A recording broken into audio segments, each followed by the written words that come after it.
ஒரே ஒரு 5 லிட்டர் இதய மந்த்ரா கடல் எண்ணெய் பேக் ஒரு மாசம் முழுசுக்கும் அத்தனை சமையல முடிச்சு விடலாம். இதய மந்த்ரா. இந்துக்களும் இஸ்லாமியர்களும் சகோதரர்களாக நல்லிணக்கத்தோடு வாழ்ந்து வருகிறார்கள். அவர்களுக்கிடையில் எந்த பிரச்சனையும் இல்லை, முரண்பாடுகள் இல்லை, மோதல்கள் இல்லை. ஆனால் இந்த மலையில் பல நூறு ஆண்டுகளாக இஸ்லாமியர்களால் வழிபாடு செய்யப்பட்டு வருகிற தர்கா மலை உச்சியிலே இருக்கிறது. அதேபோல இந்துக்கள் வழிபாடு செய்கிற காசி விஸ்வநாதர் ஆலயமும் இதே மலையின் உச்சியில் இருக்கிறது. இரண்டு தரப்பு மக்களும் ஒரே பாதையில் சென்று நெல்லித்தோப்பு என்கிற இடத்திலே பிரிந்து தனித்தனியாக தங்களின் வழிபாட்டு தலங்களுக்கு செல்வது வாடிக்கையான ஒன்று. மலைக்கு அடியிலே பழனி ஆண்டவர் கோயில் இருக்கிறது. திருப்பரங்குன்றம் முதல் படைவீட்டு முருகன் கோயில் இருக்கிறது. ஒருவருக்கொருவர் சகோதரத்துவமாக வாழ்ந்து வருகிறார்கள். ஆனால் சில மதவாத அமைப்புகள் இதிலே தலையீடு செய்து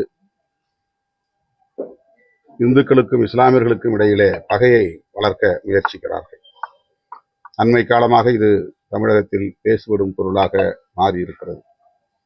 எனவே இந்த பகுதியில் உள்ள மக்களை சந்திக்க வேண்டும் என்கிற ஆவலில் நான் இன்றைக்கு திருப்பரங்குன்றம் வருகை தந்தேன்.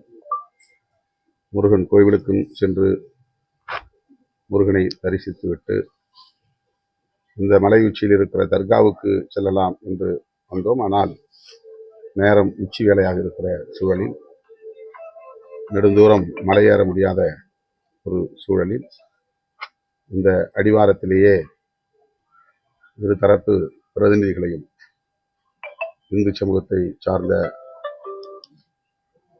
பிரதிநிதி நம்முடைய திமுக கவுன்சிலர் இருக்கிறார்.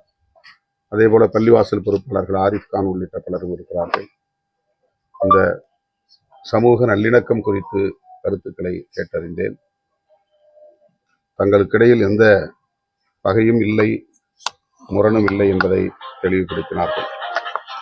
ஆகவே மதவாத சக்திகள் இந்த பிரச்சனையை பெரிதாக்கக்கூடாது, ஊதிப்பெருக்கக்கூடாது, தமிழ்நாட்டில் இதை வைத்து மதத்தின் அடிப்படையில் வன்முறைக்கு வித்திடக்கூடாது என்று விடுதலை சிறுத்தைகள் கட்சியின் சார்பிலே நான் வேண்டுகோள் விடுக்கிறேன். அதை வலியுறுத்தி இன்று மாலை மதுரையிலே நடைபெறுகிற மனித சங்கிலி போராட்டத்திலும் நான் பங்கேற்கிறேன்.